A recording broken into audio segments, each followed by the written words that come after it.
Desejo de encontrar nisso um divertimento para si próprio ou para os presentes.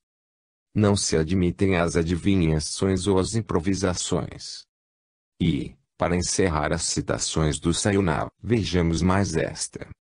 Entretanto, imperceptivelmente a biodiagnose, à primeira vista, baseada apenas na atenção concentrada, na intensidade da perda do fluxo energético, começou a mudar, adquirindo outros princípios. Acontece que é possível, sem atentar para as próprias sensações, saber que sob as mãos encontra-se um órgão afetado ou parte do corpo que, no passado, sofrerá um trauma, um ferimento, uma operação, um processo inflamatório. O conhecimento precede a observação. Isso já é algo semelhante ao contato com o campo das ideias e decisões preexistentes. Antes de passarmos a outros autores, façamos uma breve análise do que disse Sayonara. 1. Ele descobriu sua capacidade de biodiagnosticar fazendo acompanhamentos. Estes, como vimos no item 3, a importância do dispersivo, nada mais são que nossos conhecidos dispersivos. Confirma, assim, o que já tínhamos dito. 2. Diferentemente do que dissemos nos primeiros parágrafos, Sayonara prefere referir às captações mais intensas de energias que aos desarranjos do campo fluídico. Não se trata de contradição, mas de óticas diferentes. Muitos poderão sentir como ele, mas, até onde a experiência nos tem demonstrado, a maioria percebe como um foco em desarmonia e não, necessariamente, um foco sugador, pelo menos até que se tenha feito algumas dispersões. 3. Quanto às suas 4 técnicas, poderíamos dizer que, na visão espírita, o fato de o paciente estar de olhos abertos ou fechados, de pé ou deitado, de frente ou de costas, não tem grande significação. Inclusive a necessidade de se virar o paciente é dispensável, pois o tato magnético funciona como um raio-x que, de um único lado, vê e sente todos os órgãos. Podem ocorrer eventuais imprecisões quando o médium não tem muita prática ou quando está com a sensibilidade psicotátil enfraquecida. Fora isso, a prática prova e aprova sobejamente nosso argumento. 4. Quanto aos resultados, não aconselhamos prestar informações, neste sentido, ao paciente. A prudência recomenda-se faça o tratamento com acompanhamento por fichas, conforme explicaremos em apêndice próprio ao final do livro. 5. Concluindo, podemos senti-lo tocando o perispírito, mas que, sem querer ou poder, não o reconhece, talvez até pelas disposições legais de seu país, mas ele deixa claro e evidente o reconhecimento dos centros de força, da aura, do próprio perispírito e da intuição, que ele aqui denominou, complexamente, de contato com o campo das ideias e decisões preexistentes, daí podendo-se inferir, igualmente, direta alusão ao passado kármico do paciente e à preexistência da alma, em outras palavras, a reencarnação. Keiichiro Oji concorda com os pontos básicos de Sayonara, mas diverge apenas nos pormenores como olhos, relaxamento e posição. Em sua visão, os olhos devem estar fechados, o paciente obrigatoriamente relaxado e, primeiro, deitado de costas para, depois, virar de bruços. Busquemos sua obra, O Curador, ao afagar a aura de seu paciente com a palma de sua mão, pode coletar informações sobre a saúde física e emocional de seu paciente. E sugere, então faça 3 passes completos com suas mãos sobre o corpo do paciente, começando pela cabeça e terminando nos pés. Depois do passe final, ponha sua mão mais sensível, aproximadamente 40 centímetros, sobre o coração do paciente. Permita que sua mão desça até sentir uma ligeira resistência, que fará a palma de sua mão latejar. Se você deixar sua mão ir deslizando pela superfície, você sentirá a energia de sua própria mão sendo refletida no corpo do seu paciente, Esteja ciente de todas as mudanças que vão ocorrer no nível de energia da aura que faz sua mão mergulhar no corpo de seu paciente, ou ser pressionada para longe. Mudanças violentas significam que o paciente está tendo problemas em sua aura e no sistema sensível de energia. Note as diferenças de temperatura. Pontos frios e pontos quentes também podem indicar a existência de alguma enfermidade. A aura deve ser firme, lisa e de temperatura uniforme. Sempre que há alteração em uma destas condições, algum tipo de enfermidade é culpada. Observemos como aqui o passe dispersivo foi mais claramente descrito e usado antes da diagnose. Depois, a sugestão de iniciar colocando as mãos a partir de uma certa altura e ir baixando aos poucos, até encontrar o limite da aura, é de muita praticidade e qualquer que queira aprimorar sua prática deverá exercitar este procedimento. Por fim, a técnica de diagnose aqui empregada é mais por reflexão que por refração fluídica. Registremos, agora, uma rápida informação de Sheila Ostrander. Talvez o maior dos curadores populares tenha sido Carl Ottovich Zeling. Os doentes acorriam de todas as partes para serem diagnosticados e tratados por Zeling na longínqua cidade siberiana de Tomsk. Um cientista descreveu-lhe o trabalho. Zeling, um homem zarrão bem apessoado, estende a mão. Nada sabe a respeito do paciente, que está inteiramente vestido, não obstante. Sua mão pesquisa com facilidade, circulando acima do corpo. Pessoas doentes entram na sala, uma depois da outra. Zeling faz o diagnóstico de cada uma, dá a cada uma o método exato de tratamento. O coronel Albert de Roches nos diz que o sentido do tato, em vez de se exercer, como de ordinário, na superfície da pele, estende-se fora do corpo. Como se pode observar, muitos são os autores que se referenciam à diagnose, de certa forma, ao tato magnético. Entretanto, não fomos nós quem inventamos esses termos na literatura espírita. Foi o notável Michaelis que, com sua lucidez e honestidade, nos brindou tais pérolas, assim dizendo, contudo, há que distinguir os efeitos reativos da ação, que todos os magnetizadores, em maior ou menor grau, experimentam, constituindo o que se denominou de tato magnético, faculdade preciosa no diagnóstico das moléstias e que se pode desenvolver o exercício e pela prática. De tudo o que vimos, acreditamos ter fornecido elementos suficientes ao leitor para raciocinar sobre o tato magnético, pois este é um grande auxiliar nas tarefas do passe. Não esquecer, contudo, que diagnósticos são apenas bússolas orientadoras aos médiums e não mapas precisos para fonte de receituários nem alimentos de curiosidades ou sentimentos outros. Abstração feita a sérias pesquisas com fins de estudo e comprovações científicas. Encerrando, duas sugestões. 1. Quando estivermos exercitando o tato magnético, é de boa medida fazermos uma verificação do estado do paciente no final do passe para sentirmos as diferenças do antes e do depois do passe, com isso aprimorando nossa técnica. 2. Especialmente para os neófitos, faça-se o tato magnético antes e depois de um dispersivo para se registrar com mais precisão nosso nível de percepção psicotátil, ao tempo em que se ganha a oportunidade de checar a teoria exposta. 6.5 A intuição.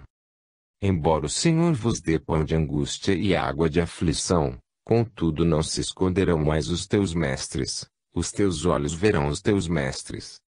Quando te desviares para a direita e quando te desviares para a esquerda, os teus ouvidos ouvirão atrás de ti uma palavra, dizendo, este é o caminho, andai por ele.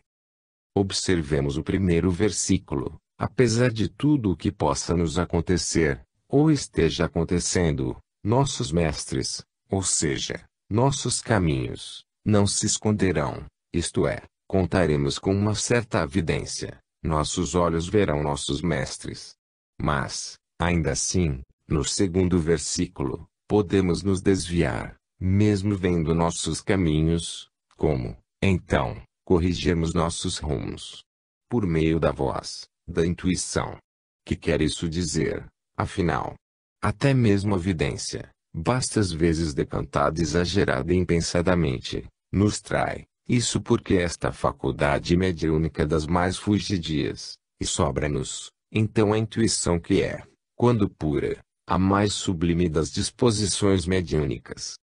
Contudo, certo estava Isaías, tímidos continuamos nós. Até as histórias de Walt Disney já incorporaram o conceito da intuição. Quem não viu ainda Pateta, ou outros de seus personagens, com figuras sobre a cabeça, uma aureolada, outra menos elevada portando tridentes, intuindo o caminho a seguir. Quem já não teve um dia ao menos um sussurro mental lhe dizendo, vá, não vá, sim, não. Não podemos esquecer que, no campo da mediunidade, devemos ser verdadeiras Joanas d'Arcs, ouvindo, sentindo ou registrando apenas as intuições dos planos espirituais, principalmente quando lidamos com a cura. Mas, infelizmente, nossa fé vacila muito e, ao primeiro sinal de tormenta, como bem ensejou o Cristo, afundamos, literalmente. O exemplo é rico, e os discípulos, ao verem-no andando sobre as águas, ficaram aterrados, e exclamaram, é um fantasma.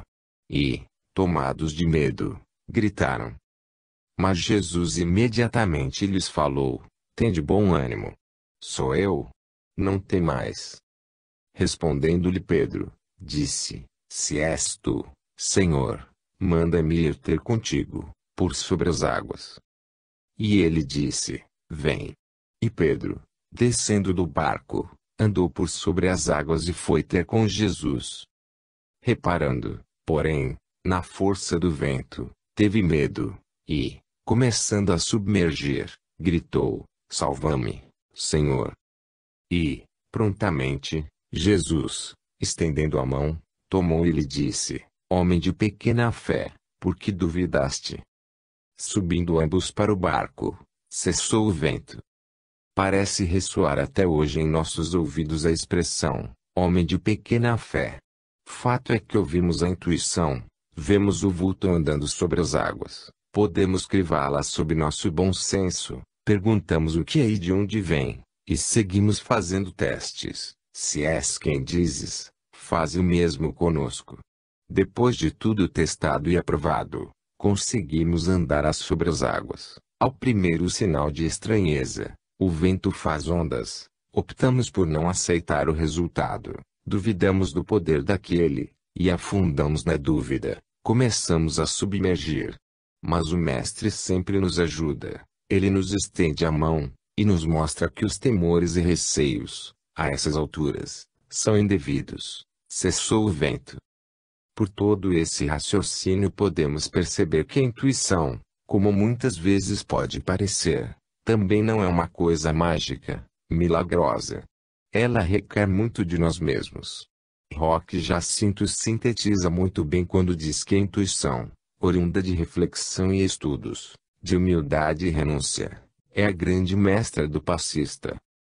O próprio Sayonara, de quem já transcrevemos tanto, assim se pronuncia, as sensações debaixo de minhas mãos, sob as palmas, começam a desaparecer, dando lugar a uma voz inaudível como que da intuição e do saber, sem qualquer esforço, sem o emprego das mãos, simplesmente assim, eu sei e isso basta. Ressaltaríamos apenas que essa intuição do Sayonara só veio se aprimorar com o seu apuro técnico e a partir de sua boa vontade para com semelhantes, atraindo assim, para si, boas companhias espirituais. Prosseguindo, vamos buscar duas informações do casal de médiuns Og e Ambrose Hall. Na cura espiritual, muitas vezes a compreensão surge imediatamente, sem o esforço ou sequer a percepção da forma pela qual ela nos atinge. Esse conhecimento surge como uma inspiração, tão logo dirijo minha atenção para a necessidade do paciente, onde quer que ele esteja.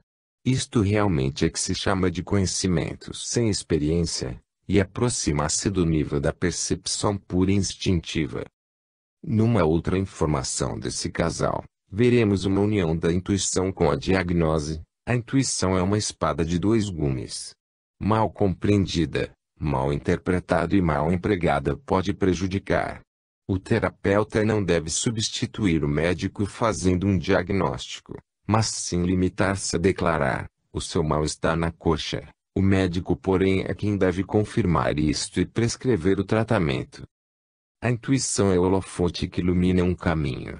Não é um mapa rodoviário, um plano de ação definido. E é a indicação de uma região a ser explorada, com cuidado, discernimento e responsabilidade. A intuição é uma voz interior que nos diz que sabemos alguma coisa, mas que nem sempre sabemos como sabemos. Isso evidencia que tal elemento não pode nunca ser nocivo a qualquer outra técnica de verificação, mas sim que sua eclosão pode dispor de vários meios de aprimoramento ou checagem, ou de valioso subsídio às demais técnicas. Que se deve fazer para o desenvolvimento da intuição? O campo do estudo perseverante, com esforço sincero e a meditação sadia, é o grande veículo de amplitude da intuição, em todos os seus aspectos. Respondeu o Espírito Emmanuel. Precisa dizer mais alguma coisa? 6.6 A prece. No primeiro capítulo, item 1.1, de Allan Kardec, transcrevemos que pela prece sincera, que é uma magnetização espiritual. Com isso ratificamos nossa forma inequívoca de ver na prece uma essência indissociável da fluidoterapia. Partindo-se daquelas palavras de Kardec, temos a prece como uma magnetização. Como atuará ela no passe? Deixemos ao próprio Allan Kardec a resposta. Para curar pela ação fluídica, os fluidos mais depurados são os mais saudáveis, desde que esses fluidos benéficos são dos espíritos superiores. Então é o concurso deles que é preciso obter. Por isso a prece e invocação são necessárias. Mas para orar e, sobretudo, orar com fervor, é preciso fé. Para que a prece seja escutada, é preciso que seja feita com humildade dilatada por um real sentimento de benevolência e de caridade. Ora, não há verdadeira caridade sem devotamento, nem devotamento sem desinteresse. Sem estas condições o magnetizador, privado da assistência dos bons espíritos, fica reduzido às suas próprias forças. Cremos valer a pena lembrar Kardec mais uma vez: podem obter-se curas unicamente por meio da prece. Sim, desde que Deus o permita, pode dar-se, no entanto, que o bem do doente esteja em sofrer por mais tempo e então julgais que a vossa prece não foi ouvida. A prece é em tudo um poderoso auxílio. Mas, crede que não basta que alguém murmure algumas palavras, para que obtenha o que deseja. Deus assiste os que obram, não os que se limitam a pedir. É, pois, indispensável que o obsidiado faça, por sua parte, o que se torne necessário para destruir em si mesmo a causa da atração dos maus espíritos. Por nossa vez, não nos proponhamos a curar sem que antes façamos uma prece tal como nos recomendam os espíritos, e, para sermos mais felizes ainda em nossas curas, façamos de nossas atividades diárias verdadeiras preces de humildade, amor ao próximo, dedicação às tarefas, por menores e insignificantes pareçam ser, e devotamento. E quando não tivermos técnica, não possuirmos instrução suficiente para ministrar um passe com doação intencional de nossos próprios fluidos, ouçamos Tiago quando nos sugere: está alguém entre vós que sofrendo? Faça oração. E a oração da fé salvará o enfermo, e o Senhor o levantará, e orai uns pelos outros, para serdes curados.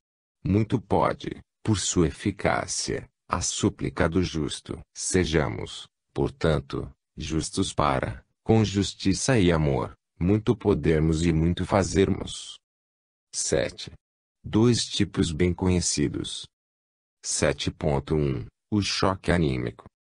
Essa expressão foi cunhada pelo engenheiro Edgar Armond, conforme está relatado em seu livro Passes e Radiações. Eis, resumidamente, o que lá encontramos. Na realidade, nossa melhor defesa pessoal está, como se sabe, no uso da prece e, sobretudo, na conduta reta e moralizada, porquanto é certo que o indivíduo suficientemente evangelizado e devotado ao bem torna-se não imune mas resistente às manifestações dos agentes do mal. E continua, urge, portanto, introduzir nas práticas espíritas processos novos de trabalho, visando combater tais malefícios pelo esclarecimento e auxílio espiritual ao maior número possível de necessitados nos dois planos. Assim sendo, julgamos poder sugerir, para todos os casos de perturbações, o seguinte processo avançado, que denominamos choque anímico e que representa um desdobramento, uma especialização do trabalho de curas. Dentro do espírito dos objetivos da questão, concordamos que muitos casos requerem um atendimento mais especializado sem que se precise, necessariamente, de um processo avançado na prática espírita, mesmo porque o maior avanço que conhecemos até hoje, ainda não plenamente assimilado pela humanidade, foi a vinda do Cristo à Terra e os exemplos por ele deixados. Afinal, como já bem frisou o próprio Edgar Armond, nossa melhor defesa pessoal está no uso da prece e em nossa conduta reta e moralizada. Partindo daí, o modus operandi da prática por ele sugerida, que se utiliza de correntes de médiuns, sobre as quais falaremos em item próprio mais adiante, não confundir com corrente fluídica, que determina o campo de vibração ou captação energética que cada um de nós possuímos, pode ser, na nossa visão pessoal, melhor repensada. Assim julgamos motivados pela explicação que ele oferece a respeito dos objetivos do referido choque. Afirma ele que tal modalidade de trabalho visa combater os malefícios pelo esclarecimento e o auxílio espiritual, o que nos leva a imaginar uma ação modulada por uma doutrinação evangélica bem consistente e caridosa e um passe que reorganize o estado fluídico dos envolvidos. No prosseguimento, ao explicar o mecanismo do choque anímico, diz ele que os fluidos, sendo dirigidos diretamente ao coração do obsessor, provocam intenso choque anímico, emoção desconhecida para espíritos que somente sabem vibrar em escalas negativas e inferiores. É como um jato de luz repentinamente se projetando sobre uma massa de sombra. Esse choque emocional aos poucos vai alterando sentimentos, pensamentos e atos. Não discordamos de que tal fato se dê, mas não podemos desassociar disso tudo a pujante necessidade de um amor inexcedível, de um equilíbrio moral insofismável da parte do S-Médium NES que lidará com o caso.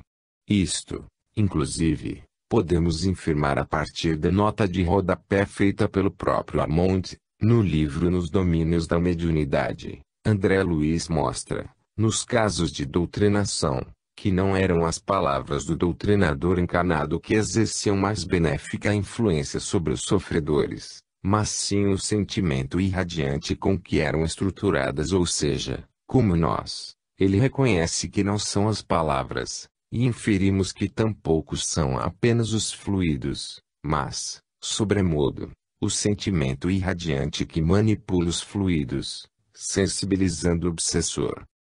Partindo deste raciocínio, concluímos que tal prática deve ter, desde sua premissa, toda uma estrutura, toda uma fundamentação evangélico-doutrinária, ou seja, nossa preocupação deve ser voltada ao esclarecimento dos espíritos sofredores envolvidos na questão, quando procuraremos auxiliá-los, e não entendermos que um simples infligir choques possa resolver a questão. Queremos entender que foi nesse sentido maior que o Edgar Armond quis registrar suas conclusões. Quando ele aborda o assunto na outra obra sua, nos diz que o fluido deve ser direcionado à cabeça do interessado, não mais ao coração, com os médiuns, projetando fortes e contínuas ondulações vibratórias para o cérebro espiritual do obsessor, visando atingir sua mente. A vibração deve ser de amor, paz, bondade. Pelo que já consideramos, o choque anímico tem sua razão de ser e, quanto a isso, devemos louvar o pioneirismo de Edgar Armond. Acreditamos, entre mentes, precisemos aperfeiçoar o entendimento do choque para aplicá-lo com segurança e acerto. O espírito Manuel Filomeno de Miranda abordou o assunto pelo ângulo espiritual. O espírito Felinto, destacado para atender os espíritos obsessores que vinham ao tratamento, retirando-os da ociosidade ou da exploração viciosa aos semelhantes ainda domiciliados no corpo físico, disse: aplicamos-lhe o choque anímico, antes de serem tomadas outras providências. Choque anímico? Perguntou, espantado, o Filomeno. Da mesma forma que, na terapia do eletrochoque, aplicada a pacientes mentais, os espíritos que se lhes imantam recebem a carga de eletricidade, deslocando-se com certa violência dos seus hospedeiros, aqui o aplicamos, através da psicofonia atormentada, que preferimos utilizar com o nome de incorporação, por parecer-nos mais compatível com o tipo de tratamento empregado, e colhemos resultados equivalentes.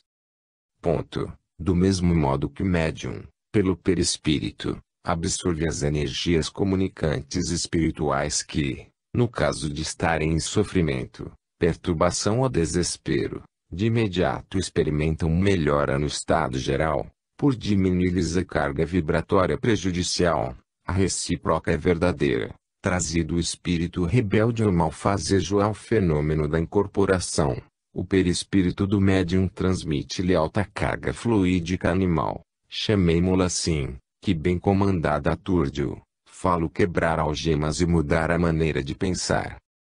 E não se trata de violência, como a pessoas precipitadas pode parecer. É um expediente de emergência para os auxiliar. Os sofredores, atraídos pela irradiação do médium, absorvem-lhe a energia fluídica, com possibilidade de demorar-se por ela impregnados. Sob essa ação, a teimosia rebelde, a ostensiva maldade e o contínuo ódio diminuem, permitindo que o receio se lhes instale no sentimento, tornando-os maleáveis às orientações e mais acessíveis à condição para o bem. Qual ocorre na Terra, com determinada astúcia de poltrões ou delinquentes, a ação da polícia inspira-lhes mais respeito do que a honorabilidade de uma personagem de consideração. Por fim, elucidamos que, em nosso campo de trabalho, lidamos com as formas mais condensadas da energia, próximas da matéria, ao que chamaríamos expressões mais grosseiras do fluido, capazes de produzir, num primeiro tentame, resultados favoráveis a futuros cometimentos. Sem descer à beligerância ou à ausência de forças iguais, não devemos desconsiderar que a aplicação de recursos equivalentes, porém direcionados com objetivos superiores, logra o resultado almejado, que é despertar o infrator, a fim de que se disponha à recuperação para o seu próprio benefício. É também caridade cercear um louco à liberdade, como se faz a um criminoso, com finalidade de o proteger de si mesmo, assim resguardando a sociedade que lhe experimenta a sanha. Em nosso setor de trabalho com os desencarnados, às vezes recorremos a tal providência, mediante a aplicação de energias próprias, de formações ideoplásticas e de outros métodos. Está ressaltado que a espiritualidade adotou o termo sugerido por Edgar Armond, dando-lhe a extensão devida. O choque anímico é uma incorporação com uma doutrinação muito própria, para a qual se utiliza de recursos como a ideoplastia, a reviviscência do passado e fortes projeções fluídicas que ajudam a transformar o campo fluídico do obsessor. Isso conta, entretanto, com o planejamento da parte dos planos espirituais. Não se trata, como percebemos, de uma sessão de passes apenas. Sua aplicação é um expediente de emergência e não um atendimento rotineiro. Outro fator a considerar é que as energias, embora densas, são devidamente orientadas, com espiritualidade superior jamais recorrendo à competição ou à medição de forças. Sobressai-se, portanto, a função desobsessiva do choque anímico. Daí lembrarmos Kardec quando recomenda que antes de pretender domar um espírito mau, precisa cuidar de domar-se a si mesmo. O mais eficiente meio é a vontade secundada pela prece, a prece do coração, entenda-se, e não a de palavras.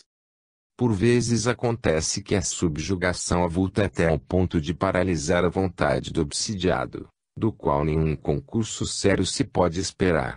Aí, principalmente, é que a intervenção de terceiros se torna necessária, quer por meio da prece, quer pela ação magnética. Mas, também a força dessa intervenção depende do ascendente moral que os interventores possam ter sobre os espíritos, se não valerem mais do que estes, improfícua será a ação que desenvolvam. A ação magnética, no caso, tem por efeito introduzir no fluido do obsidiado um fluido melhor e eliminar o do mau espírito. Ao operar, deve o magnetizador objetivar duplo fim, o de opor a uma força moral outra força moral e produzir sobre o paciente uma espécie de reação química, para nos servirmos de uma comparação material, expelindo um fluido com auxílio de outro fluido. Dessa forma, não só opera um desprendimento salutar, como igualmente fortalece os órgãos enfraquecidos por longa e vigorosa constrição. O poder da ação fluídica está na razão direta não somente da energia da vontade, mas, sobretudo, da qualidade do fluido introduzido e, que essa qualidade depende da instrução e das qualidades morais do magnetizador. É de toda a necessidade um magnetizador espírita, que atue com conhecimento de causa, com a intenção de obter, não o sonambulismo ou uma cura orgânica, porém, os resultados que vimos descrever. Uma ação magnética dirigida neste sentido não pode deixar de ser muito proveitosa nos casos de obsessão ordinária. Muitas deduções podemos extrair das palavras de Kardec. 1. Não se queira ser bom médium de desobsessão ou, mais especificamente, de serviço no choque anímico, se não se dispuser a cuidar de domar-se a si mesmo e de ter uma prece do coração. 2. A intervenção de terceiros é assim colocada no sentido amplo, mas não se pode daí inferir que tal atendimento seja interditado a um único médium. Óbvio está não se deva participar de trabalhos desobsessivos isoladamente pois os riscos são grandes, mas, não se deduza pela imperiosidade de se fazer correntes, no seu sentido literal. 3. Na citação, Allan Kardec se referiu tão só ao aspecto do obsidiado, não se prendendo ao obsessor, por uma questão didática apenas. Por isso mesmo a ação magnética tem por efeito introduzir um fluido melhor no obsidiado, eliminando do mau espírito, ou seja, renovando as disposições fluídicas do paciente. 4. Devem os médiuns operar em dois sentidos. Substituir os fluidos desarmonizados que se estabeleceram no campo psíquico do paciente e fortalecer-lhe os órgãos enfraquecidos. 5. Para que os fluidos sejam bons, o médium deve ter boa instrução e elevadas qualidades morais, pelo que recomenda Kardec seja o magnetizador, médium, espírita. 6. E aqui temos uma ressalva da maior significação. Allan Kardec recomenda que existam magnetizadores espíritas pois isso é de toda necessidade. Portanto, não se diga que a doutrina espírita não comporta o passe magnético nem que isso não tenha o respaldo do codificador. Tem sim, e de forma enfática, direta e exemplificada. Busquemos agora uma ilustração evangélica. Tendo ele chegado à outra margem, a terra dos Gadarenos, vieram-lhe ao encontro dois endemoniados, saído dentre os sepulcros, e a tal ponto furiosos, que ninguém podia passar por aquele caminho. E eles que gritaram: Que temos nós contigo, ó Filho de Deus? Vieste aqui atormentar-nos antes do tempo. Sem dúvida que, para aqueles espíritos, a luz que Jesus não apenas representava, mas que se impunha, ante a inferioridade de tão infelizes obsessores, atormentava-os, antes do tempo de seus arrependimentos. A presença do Cristo era, para aquela casta de espíritos, um verdadeiro choque, assim como, por exemplo, é um choque brutal para nossas retinas quando, saindo de uma sala escura, nos defrontamos com o sol alto e tentamos mirá-lo sem proteger os olhos.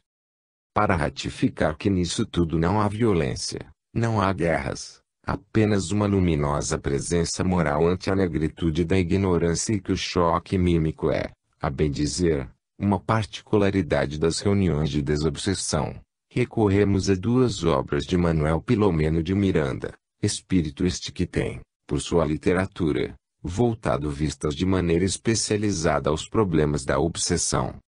Considerando o caso de um espírito, Ricardo, revoltado por ter sido abortado e que estivera incorporado num médium, Jonas, vigilante e em sintonia com os diretores espirituais da reunião, Dr. Bezerra de Menezes inspirou o dirigente encarnado e este passou a aplicar passes no médium, enquanto o mentor desprendia Ricardo, que se libertou. Desejávamos produzir um choque anímico em nosso irmão, para colhermos resultados futuros. O caso prossegue. O mergulho nos fluidos salutares do médium Jonas propiciou-lhe uma rápida desintoxicação, modificando-lhe, por um momento embora, a densa psicosfera em que se situava. O choque anímico, decorrente da psicofonia controlada, debilitou-o, fazendo-o adormecer por largo período. Neste primeiro caso, ficou lúcido como o choque anímico é uma desobsessão onde os passes entram como componentes fluídicos e não que sejam eles o choque em si, tanto que ao final o espírito adormece e não é expulso ou fica tremendo como resultado da operação.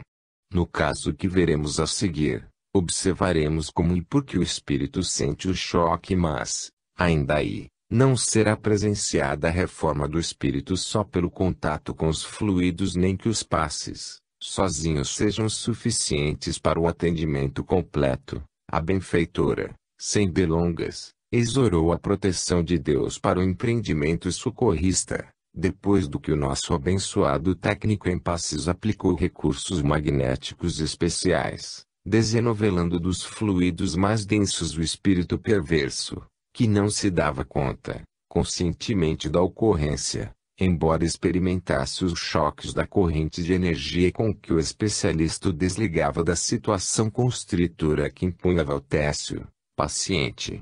Não o libertou, porém, totalmente, deixando que permanecesse uma certa imantação perispiritual com o enfermo, que foi a seu turno, semidesligado da forma física, a fim de serem conduzidos sob sono profundo à colônia espiritual onde o carinho do venerando Heber contribuiria para o cometimento da caridade.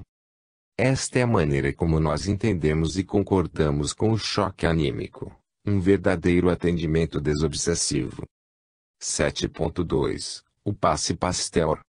No livro de Moacir Petroni colhemos a informação de que os passes padronizados foram criados sob a orientação dos espíritos benfeitores, de acordo com conhecimentos científicos do corpo físico e do corpo espiritual, para proporcionarem maiores vantagens e melhor aproveitamento de tempo e espaço, além da necessidade de atenderem um número elevado de pessoas. Mas, apesar dessa padronização, para cada caso espírita, deve-se estudar a adequação, sob a orientação do plano espiritual superior. Por sua vez, Edgar Armond diz, os trabalhos denominados Pasteur criados para isso na Federação Espírita do Estado, de São Paulo, são uma aplicação do processo, de cura, e os resultados têm sido bons, conquanto devam ainda sofrer aperfeiçoamentos. Voltando à obra de Petroni, encontramos os trabalhos de atendimento especializado, que foram organizados sob a orientação do espírito de Louis Pasteur, são realizados com base em correntes magnéticas. Estes trabalhos foram estudados e pesquisados com muito interesse por parte dos espíritos. Pelo que apreendemos das exposições acima, o passe Pasteur foi criado e desenvolvido na FESP, sob a orientação do espírito Louis Pasteur, com o intuito de atender, de forma especializada, a um número grande de pessoas. Do depoimento de Edgar Darmond, assimilamos que tal técnica, embora apresentando bons resultados, ainda deve sofrer aperfeiçoamentos, o que é natural.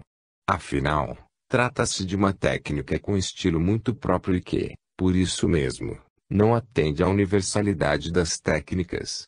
Daí julgarmos que, mesmo dando bons resultados, merece ponderemos mais acuradamente, pois sabemos que qualquer trabalho de cura onde a boa vontade e o amor estiverem presentes dará bom resultado, pelo que não nos vemos no direito de julgar qual seja mais ou menos eficaz.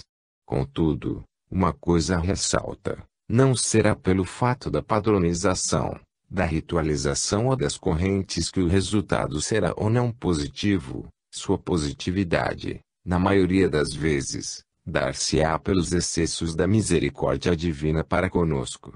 Nossa postura moral equilibrada, aliada a um bom nível de conhecimento das nuances que envolvem o passe, esses sim são os responsáveis, a nosso nível, pela excelência dos resultados alcançados. Buscando a personalidade de Pasteur, recordamo-lo como espírito laborioso que legou notáveis benefícios à humanidade.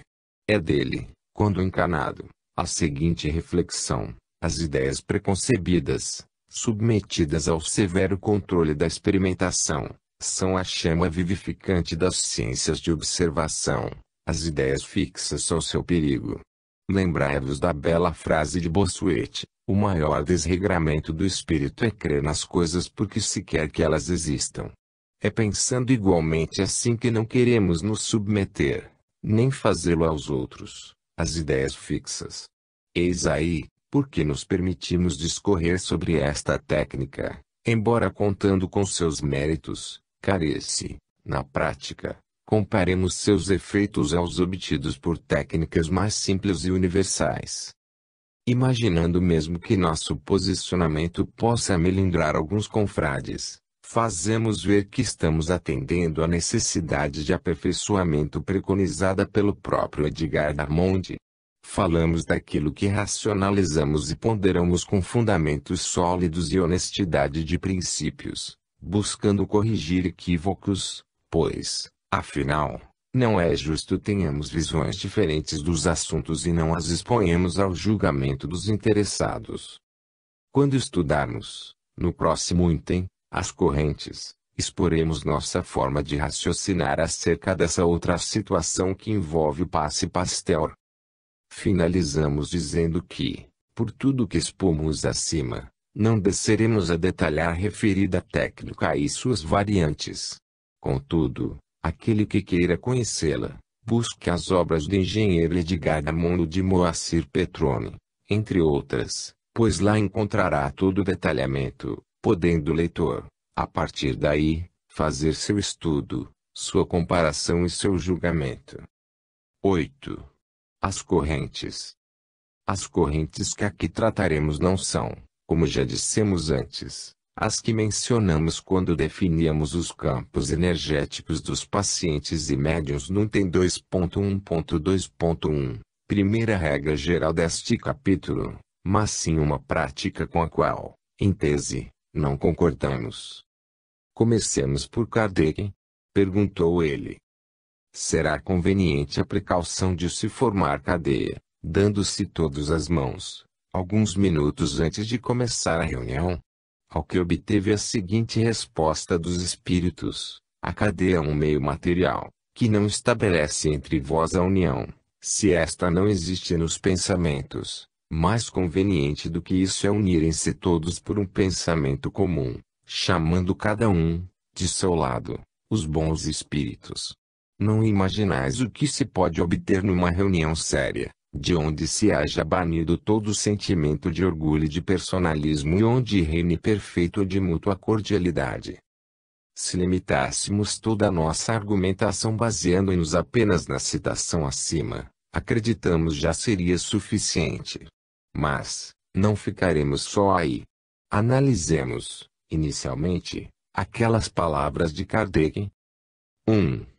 Cremos estar evidente que, no caso, cadeia e corrente são sinônimos entre si, portanto, dar as mãos passa a ter um significado muito próprio, ou seja, estabelecer cadeia, corrente.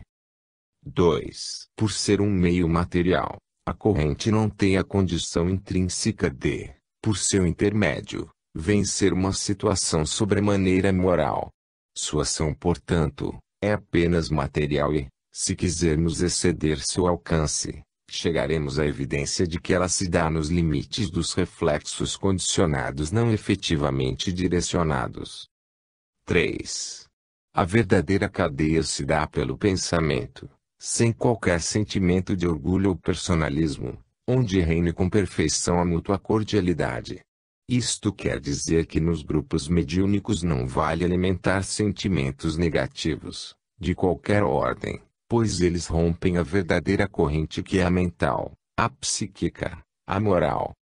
Busquemos Kardec mais uma vez e observemos quando ele comenta a cura de uma fratura óssea. A cura foi produzida, no caso, como em todos os casos de cura pela magnetização espiritual, pela ação do fluido emanado do espírito, que esse fluido, posto que etéreo, não deixa de ser matéria, que rela a corrente que lhe imprime. O espírito pode com ele impregnar e saturar rodas as moléculas da parte doente, que pode modificar suas propriedades, como o magnetizador modifica as da água, dando-lhe uma virtude curativa, adequada às necessidades, que a energia da corrente está na razão dos números, da qualidade e da homogeneidade dos elementos que constituem a corrente das pessoas chamadas a fornecer seu contingente fluídico.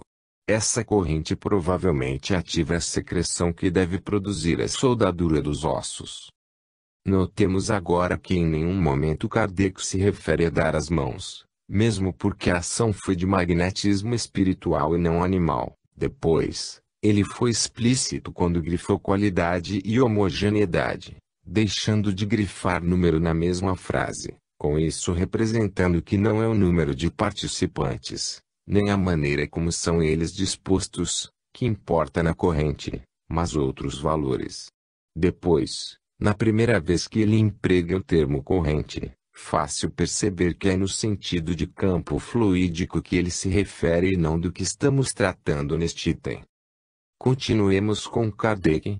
Estudando ele as manifestações físicas, não esqueçamos que as curas, em grande número de casos, são verdadeiros efeitos físicos. Chegou à seguinte conclusão: a princípio, como se ignorassem as causas do fenômeno, recomendavam muitas precauções, que depois se verificou serem absolutamente inúteis. Tal, por exemplo, a alternação dos sexos, tal, também, o contato entre os dedos mínimos das diferentes pessoas, de modo a formar uma cadeia ininterrupta. Esta última precaução parecia necessária, quando se acreditava na ação de uma espécie de corrente elétrica. Depois, a experiência lhe demonstrou a inutilidade. A única prescrição de rigor obrigatório é o recolhimento, absoluto silêncio e, sobretudo, a paciência. Mesmo reconhecendo que o codificador não tratava especificamente da cura, podemos inferir que a prática dos médiuns darem-se as mãos, de se intercalar os sexos, de se tocarem os dedos, não encontra substância senão na ignorância do fenômeno, isto é, são práticas não só passadas como superadas pela própria verificação experimental de homens do laboratório de um Kardec. Em síntese, são práticas superadas há, no mínimo, 1,5 século. Os estudiosos das obras de Mesmer, Deleuze e Reichenbach poderão argumentar que eles recomendavam dessem-se as mãos os sensitivos pois isso aumentava o fluxo magnético. Deleuze ressalva, contudo, que ao componente da corrente humana deve ser pedido que roguem a Deus em comum pelo doente, o que é um excelente meio de manter a atenção e dirigir a intenção. Albert de Rochas acrescenta, porque o fator psíquico opera aqui exatamente como, nos coadjuvantes puramente físicos, a vibração molecular, talvez não se devesse, também, aqui negligenciar a influência das forças ocultas, chamadas pela prece.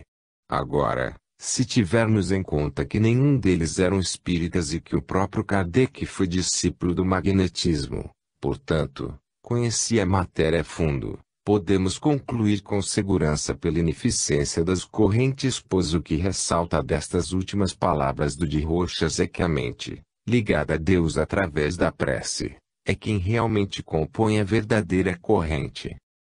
Aliada à inutilidade, ainda pesa contra as correntes o fato de elas serem uma infiltração indevida, afinal, seu uso é oriundo das escolas maçônicas, que por sua vez se fundou no esoterismo egípcio antigo, as quais têm rituais e motivos próprios, que não nos compete julgá-los mas que não são nem poderiam ser espíritas, já que esta doutrina não tem rituais. Como verificação, consultemos Ritzar o Camino, em sua obra maçônica. As lojas maçônicas, em sua grande maioria, realizam a cadeia de união, por ocasião das cerimônias de iniciação. Há vários modos de realizar uma cadeia de união, modos válidos todos, se considerarmos a inexistência de uma determinação estatutária. O modo mais comum é aquele em que todos os presentes se dão as mãos em círculo, unindo as pontas dos pés uns aos outros, sem a preocupação de número. Rito escocês antigo e aceito.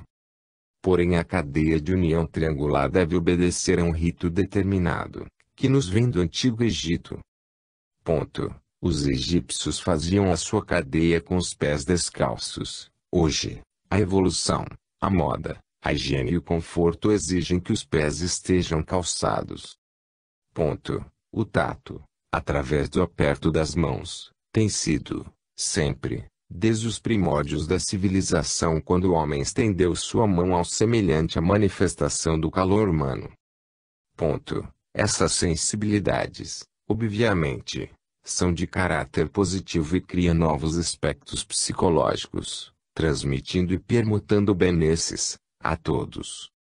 Esta seria uma das funções físicas propiciada pela cadeia de união, mas surgem funções muito mais profundas, que não podem ser vistas ou medidas, porém sentidas. Pelos destaques que fizemos na transcrição, fica bastante claro que providências como a de dar as mãos em círculo ou triângulo, remontam a um esoterismo distante cuja ritualística não se coaduna com as práticas espíritas. Esta parece que também era a opinião do próprio Edgar Darmond, no seu Mediunidade, cuja terceira edição veio a lume quando pessoalmente ainda estávamos por reencarnar. Definia clara e coerentemente o sentido das correntes. Chama-se corrente ao conjunto de forças magnéticas que se formam, em dado local, quando indivíduos de pensamentos e objetivos idênticos se reúnem e vibram em comum, visando a sua realização.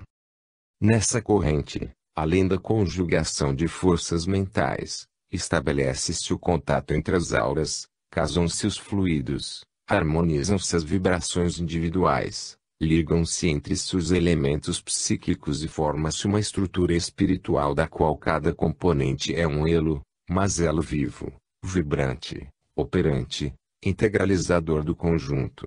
Um pensamento ou sentimento discordante individual afeta toda a estrutura, dissocia-a, desagrega e prejudica o trabalho, assim como o elo quebrado de uma corrente a torna fraco ou imprestável. A formação de uma boa corrente magnética é, pois, a condição primária para a realização de todo e qualquer bom trabalho espiritual. A marca, a característica de uma corrente perfeita é a serenidade, a calma, a harmonia, a beatitude do ambiente que então se forma, o bem-estar que todos sentem e a qualidade dos benefícios espirituais que todos recebem. Antes de comentarmos, vejamos o que ele diz mais adiante. A corrente magnética de base, feita pelos encarnados, começa a formar-se desde o momento em que se faz silêncio e se inicia a concentração. Faz essa que, no outro plano, já foi antecedida, de alguns momentos, pelas providências preparatórias dos trabalhadores invisíveis. De cada indivíduo concentrado e desde que haja uniformidade mental partem raios fluídicos luminosos, de cores que variam segundo as condições morais de cada um. Esses raios se vão ligando uns aos outros, a poucos centímetros dos corpos físicos, e terminam se fundindo numa corrente única que, a seu turno, se conjuga com a corrente formada pelos cooperadores invisíveis, de isolamento e proteção do ambiente geral, disso resultando um conjunto vibratório de grande força potencial que se estende em torno, numa certa área e que constitui o que se pode chamar o campo espiritual do trabalho. A visão de Edgar Harmonic é consoante a tudo o que já vimos com Kardec. Em nenhum momento sugere ele ou dá qualquer indicação no sentido do dar as mãos para se estabelecer a corrente. Portanto, se for necessário reunirem-se médiuns, passistas, para o atendimento de casos graves, que eles se reúnam na casa espírita pelas normas que esta orientar, e usem da oração, da fé, da boa vontade, do recolhimento, do conhecimento das técnicas e da intuição, doando suas energias em favor daqueles, mas sem necessidade de darem-se as mãos, sem carecer intercalarem-se por sexo, idade, cor ou o que quer que seja, sem a preocupação de tocarem desse ou daquele outro lado ou extremidade, sem precisar fazer círculos ou figuras geométricas por indicação nesse sentido, sem necessitar roupas especiais ou pés descalços. Sem convencionar deve o paciente ficar nessa ou naquela posição geográfica em relação ao grupo sem, por fim, qualquer recurso que induza ou sugira posturas ritualísticas, sem fundamentação científica nem, o que é mais importante, doutrinária. Certa vez, quando participando de um treinamento sobre passes, nos recomendaram olhássemos uma obra de André Luiz onde ele fala das correntes de mãos e, com isso, concluíssemos que ele era favorável às mesmas, pois no plano espiritual se usava tal recurso. Buscamos não uma, mas duas obras desse notável espírito. Convidamos você, amigo leitor, a buscá-las conosco.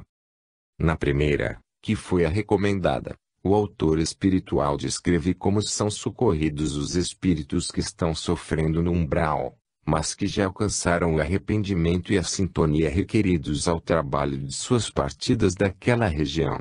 Narra André Luiz, reparava, pela expressão de quantos iluminados se aproximavam de nós, que se esforçavam por manter o pensamento alheio às objurgatórias dos maus, temendo talvez o interesse mental pelo que emitiam, circunstância criadora dos novos laços magnéticos favoráveis à dominação dos verdugos. Intentavam alimentar o máximo desprendimento dos apodos que lhes eram lançados.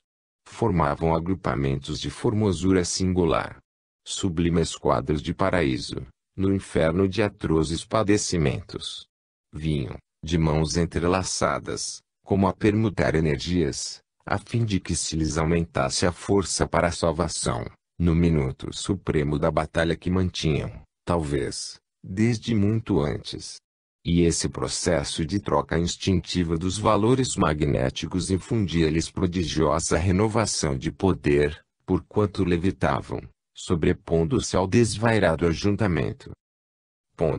Entretanto, para alcançarem o átrio da instituição, eram compelidas à quebra da corrente de energias magnéticas recíprocas, mantendo-se de mãos separadas, e os recém-chegados, em sua maioria, desvencilhando-se, involuntariamente uns dos outros, tombavam enfraquecidos após prolongado esforço, logo aos primeiros passos na região da casa transitória. Analisemos a citação. 1. Os espíritos inferiores, por suas projeções mentais, também criam laços magnéticos com os quais procuram dominar suas presas. 2.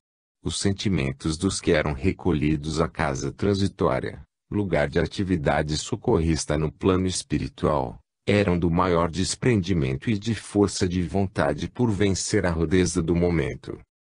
3. Vinham de mãos entrelaçadas, como a permutar energias, reflexos condicionados. Bem sabemos que quando queremos alcançar maior força física, a união dos esforços físicos dá bom resultado. O mesmo em relação aos sentimentos de coragem e solidariedade, só que, para estes,